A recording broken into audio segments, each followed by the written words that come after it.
In a conflict that spanned 6 years of strife and aggression across many continents and a multitude of countries, the Second World War can certainly be said to have contained critical junctures, events that changed the course of the conflict dramatically.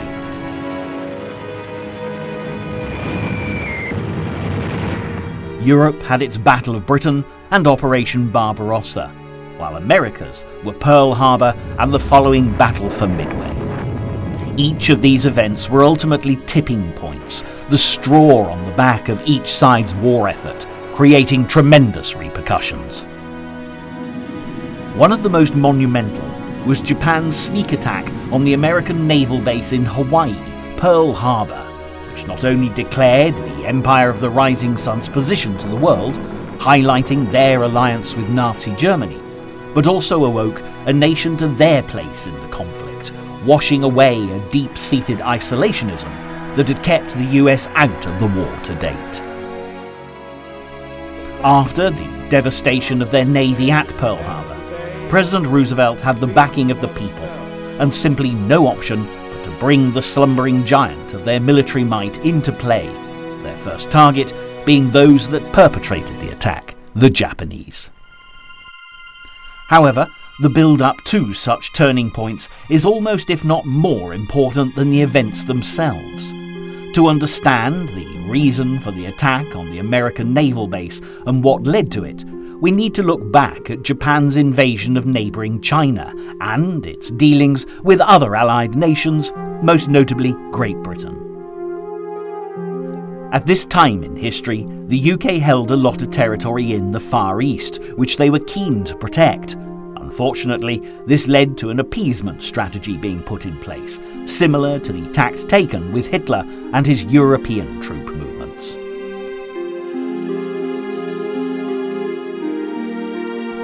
Malaya, Burma, Singapore and Hong Kong were all precious British colonies, and these lay vulnerable to attack while Japan remained allied with Germany.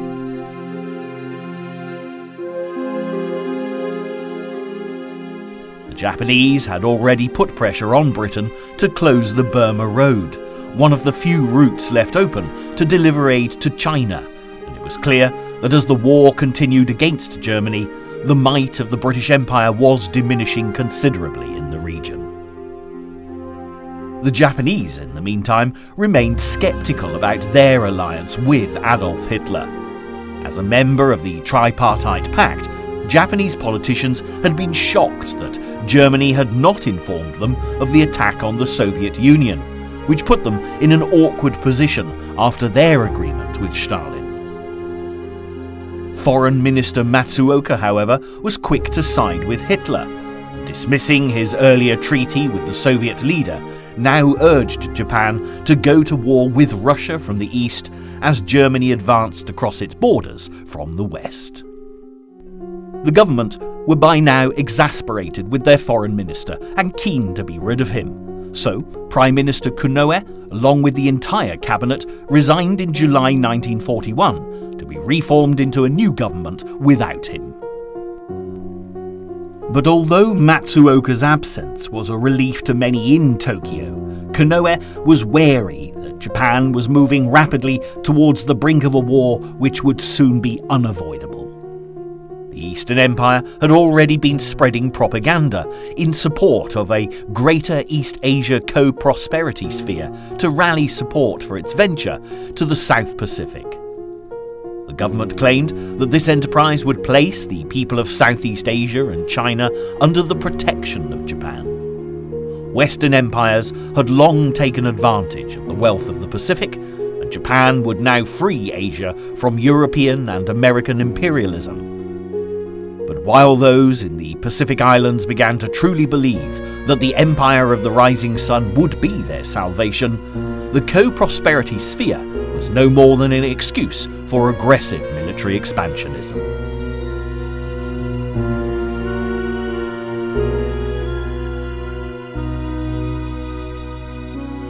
In early July, American intelligence picked up a message from an imperial conference held in Japan, which stated that preparation for a southward advance should be reinforced, and by July the 18th, it was clear that Japan was preparing to venture further afield. This was something that the US didn't wish to happen, as they had territory of their own in the Philippines and Guam, which they were keen to protect. As a warning to the growing ambition of their Japanese neighbours across the water, the American military stepped up their presence in the area.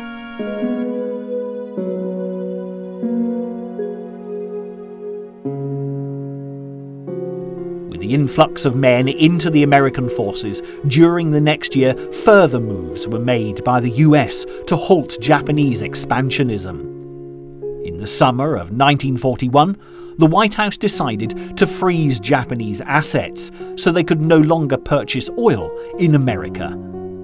With 80% of their oil imports being met by the United States, this was disastrous news for the Japanese.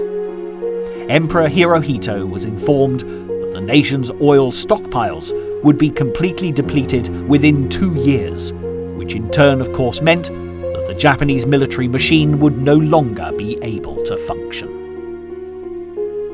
Matters deteriorated for the Japanese yet again when they saw British Prime Minister Winston Churchill meet America's President Roosevelt on a warship anchored off Newfoundland to discuss the situation in Europe and the Pacific in August 1941. This gave rise to the treaty known as the Atlantic Charter, and advocated freedom from want and fear, the disarmament of aggressor nations, and stated that all people had a right to self-determination. To the West, this was a blueprint for the brave new world that the Allies prayed would emerge after the war had ended. But to the Japanese, it was a blueprint for Anglo-American world domination, and even a formal declaration of war couldn't have been more provocative. Over the coming year, relations between America and Japan became even more strained, with the empire's Prime Minister Fumimaro Konoe repeatedly attempting to negotiate some sort of deal due to dwindling oil supplies. However, Roosevelt refused to meet with him until they'd pulled their forces out of China.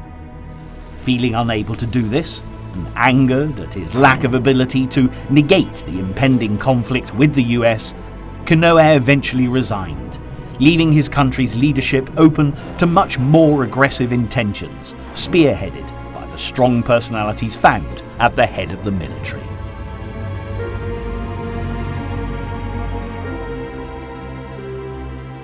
Throughout history, the Japanese were renowned for their fierce fighting, and had once been led by samurai warriors who instilled the idea of Bushido, or freedom from fear, in their soldiers.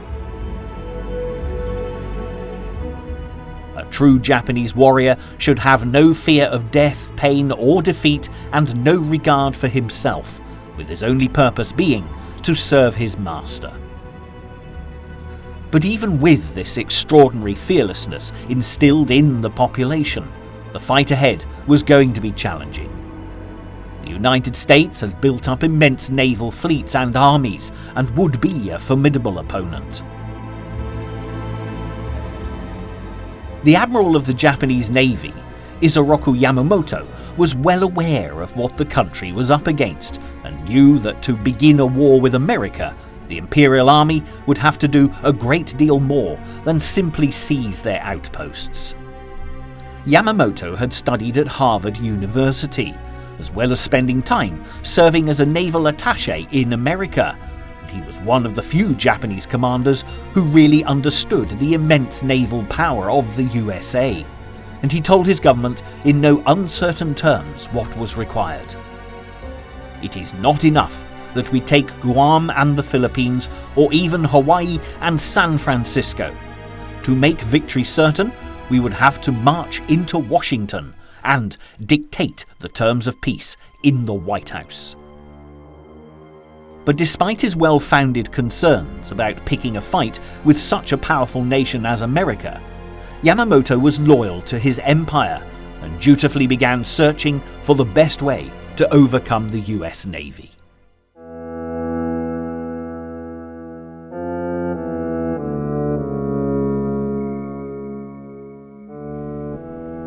One tactic that he'd observed in the past would turn out to be a major inspiration for Pearl Harbor. In October 1940, the British attack on the Italian fleet at Taranto had utilized torpedoes that were especially developed to work in shallow water. It was after this that Yamamoto realized a surprise attack on America would be far more effective than allowing them to respond directly in a straight shootout, crippling it before it could set sail for the Pacific theater at all.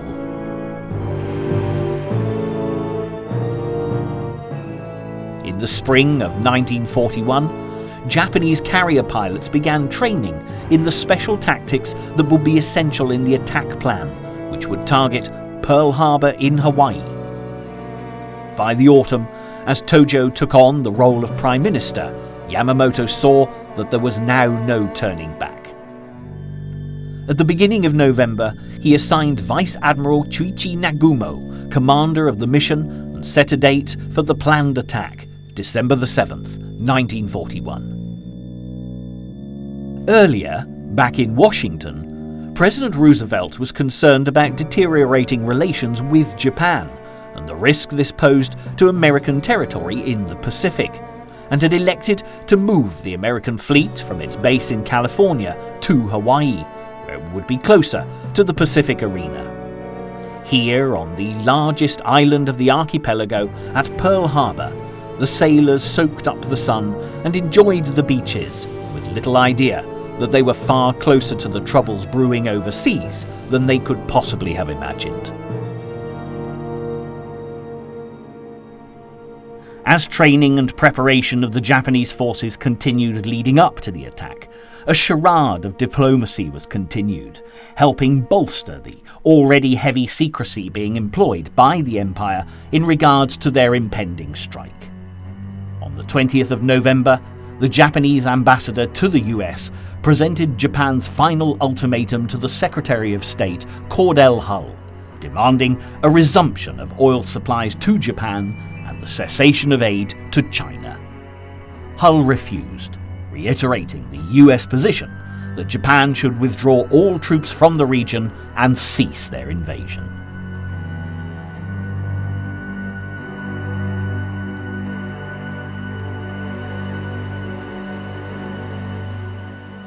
With negotiations coming to a close, on November the 26th, 1941, the Japanese task force, comprising of 6 aircraft carriers accompanied by 24 supporting vessels, departed from Tankan Bay in the Kurile Islands in the strictest secrecy.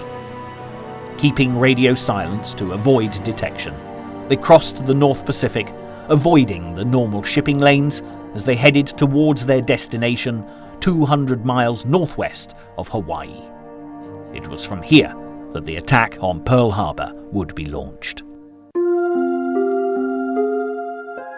Due to diligent code breaking, the Allies had an inkling of an attack, but it was unknown from what direction it would come. With the breakdown of relations with the US, it was assumed it would be directed at them, but when or where Japan would make its move was anyone's guess. While the British and Americans watched for the first signs of belligerence from the Far East, in Nazi Germany, officials were jubilant about the prospect of a Japanese attack on Allied territory. The German Foreign Minister von Ribbentrop had assured the Japanese ambassador in Berlin that Hitler would support its tripartite pact ally and declare war as soon as Japan went to war with the United States. Tokyo had in turn informed Germany that the time of this war may come quicker than anyone dreams. Meanwhile, in Hawaii, life went on as normal. American sailors were ashore, enjoying their tropical paradise as they played football or golf. And on the night of December the 6th, as sailors relaxed in the bars and clubs, many were dancing to the sounds of the Navy's musicians in a battle of the fleet dance bands. Staying up until the early hours, few would be prepared for the onslaught that lay ahead. But as night gave way to day, the first warning signs were breaking over the horizon. Some of them were diplomatic in nature, with a coded 13-part message being delivered by the Japanese government addressing their rejection of Secretary Hull's proposal.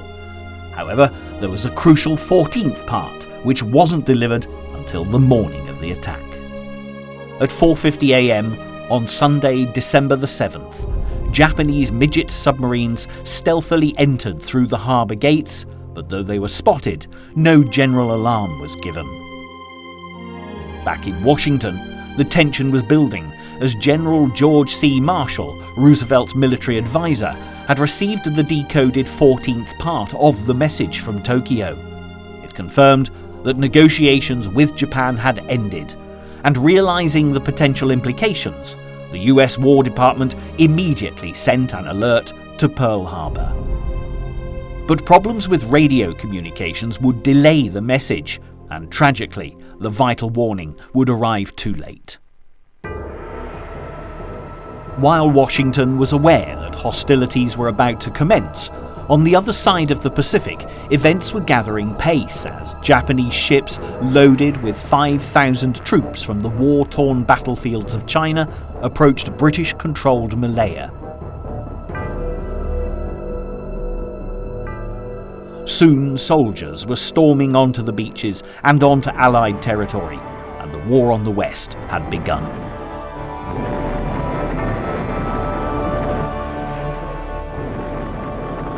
While the fury of the Japanese military was unleashed in the Pacific, radio transmissions between the Japanese carrier fleet near Hawaii and Tokyo ceased, and at 6:15 a.m., Vice Admiral Nagumo gave the order to release the planes. As the aircraft carriers pitched and rolled on the stormy seas, the first wave of 183 fighters, bombers and torpedo planes, commanded by Captain Mitsuo Fuchida, took to the sky. The vast formation included bombers which would target the battleships and aircraft carriers, followed by dive bombers to attack the land-based aircraft and hangars at Ford Island and Wheeler Field. Then came the Japanese fighter aircraft, assigned the task of destroying the planes on the airfields before they could take off and defend the harbour.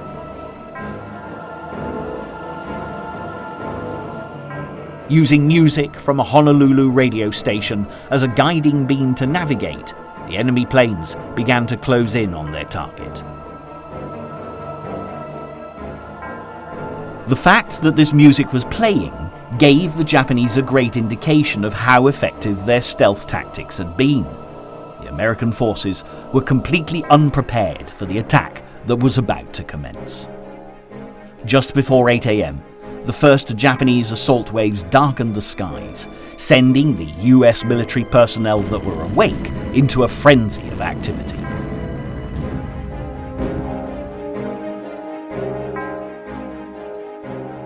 Commander Logan C. Ramsey at the command center on Ford Island sounded the alert. Air raid on Pearl Harbor. This is not a drill. While the Japanese fighter planes began to swoop over Hickam and Wheeler airfields, rallying to the battle cries of Commander Fuchida.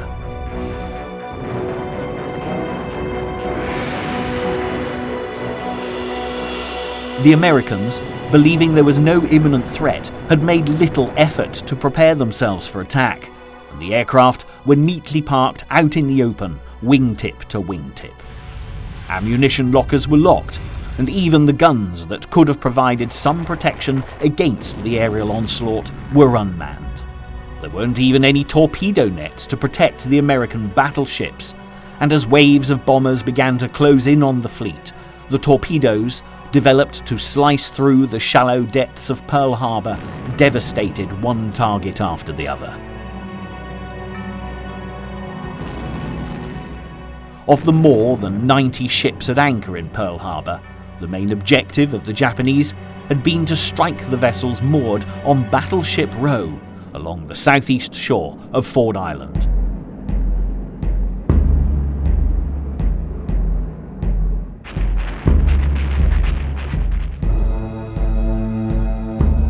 As tornadoes screamed through the air, hitting their targets with precision, The men aboard awoke to a tumult of smoke, fire, and deafening explosions. The battleships had little chance to defend themselves, and within the first minutes of the attack, all of the 7 anchored along the shore had been bombed or torpedoed. 2 sank, while the USS Arizona exploded in a giant ball of flames after an armor-piercing shell ignited the ship's forward ammunition magazine. It was the largest loss of life on any ship that day, with the crew of this particular vessel making up 50% of the casualties suffered by the US throughout the entire assault. As the naval base was thrown into pandemonium, 30 minutes after the first attack, there was a short lull in the furious onslaught before a second wave of Japanese planes appeared over the harbour. By now, all around Pearl Harbor, civilians who had first thought the explosions were part of military maneuvers quickly became aware that they were under attack. The element of surprise had passed, however, and the US troops were now well aware of what they were facing. Anti-aircraft fire began to fight off the attacks, and some sailors even turned to machine guns and pistols as they battled desperately against the hail of missiles from the sky. Many heroes would emerge on this historical day, and one of those who fought bravely to defend the naval base was Doris Miller, a mess attendant aboard the USS West Virginia. Despite having no training, he seized one of the anti-aircraft guns and began firing at Japanese planes until there was no ammunition left.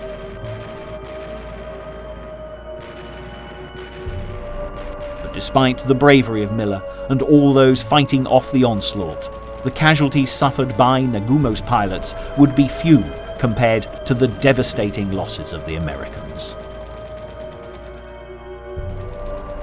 By 10 a.m, as the skies over the Hawaiian harbour fell silent 2 hours after the initial attack had begun, a trail of destruction lay around Pearl Harbor.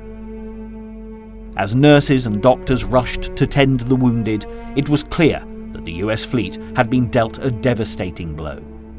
Over 2,400 Americans had been killed, including a number of civilians.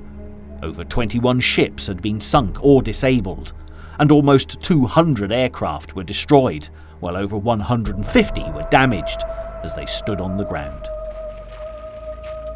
Virtually none had been able to take off to defend the base. However, the attack was not as devastating as it could have been. Despite the massive loss of life and material that the US Navy suffered, there were many small victories found within the greater battle. Admiral Yamamoto's failure to launch a third strike, due to fears of further losses, allowed most of the ships on Battleship Row to be salvaged, meaning they could return to war service within months, eventually taking the fight directly to the Japanese. On top of this, 3 US aircraft carriers weren't in the port as expected on that fateful day. They were in fact delivering aircraft to Wake Island, 250 miles west of Hawaii, leaving the American Navy far more capable than the Japanese had expected, despite the devastation of their initial raids. While the American people had maintained their hopes of staying out of the European war, as it was often thought of, after the attack on Pearl Harbor, Roosevelt finally had the backing of the people. On December the 8th, 1941, as crowds gathered outside the White House, the moment the Allies had been waiting for had come. President Roosevelt made an address, which was broadcast around the world, and the global conflict was now truly underway. We will not only defend ourselves to the uttermost, but will make it very certain that this form of treachery shall never again endanger us.